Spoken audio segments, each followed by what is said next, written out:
পার্কের নাম বুড়াবুড়ি পার্ক। তো আমি যে জায়গাটাতে বসে আসি এই জায়গাটা হচ্ছে পর্তুগাল লিসবনে একটা পার্ক। এই পার্কের নাম হচ্ছে বুড়াবুড়ি। তো বুড়াবুড়ি অর্থ হচ্ছে এই দেশে যারা বয়স হয়ে যায়, যারা চাকরি শেষ করে, তো সরকারি চাকরি বেসরকারি চাকরি সবার জন্য কিন্তু সমান, সবাই পেনশন পায়। তো এই পেনশন রিটায়ারপ্রাপ্ত যে বুড়াবুড়ি রয়েছে তারা কিন্তু এই পার্কে এসে এনজয় করে। আমি আপনাদেরকে দেখাচ্ছি যে বুড়াবুড়ি কাকে বলে।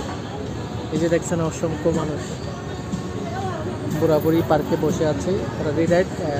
ওইদিকে রয়েছে অসংখ্য বুড়াবুড়ি, তারা কিন্তু জাস্ট খেলাধুলা করতেছে বা এনজয় করতেছে, বসে আছে। এখানে একজন বুড়ি দেখতে পাচ্ছেন, বুড়া দেখতে পাচ্ছেন। তো ওইদিকে কিন্তু অসংখ্য রয়েছে, এরা কিন্তু খুব সুন্দর একটি পার্ক। তো এই পার্কে কিন্তু তারা এনজয় করে, এইভাবে এনজয় করে। এই কারণে এটার নাম হয়েছে বুড়াবুড়ি পার্ক। তো ধন্যবাদ সবাইকে যারা আমার ভিডিও দেখেন, অবশ্যই আমাকে সাপোর্ট করবেন বা পাশে থাকবেন, লাইক কমেন্ট শেয়ার করবেন। ধন্যবাদ সবাইকে।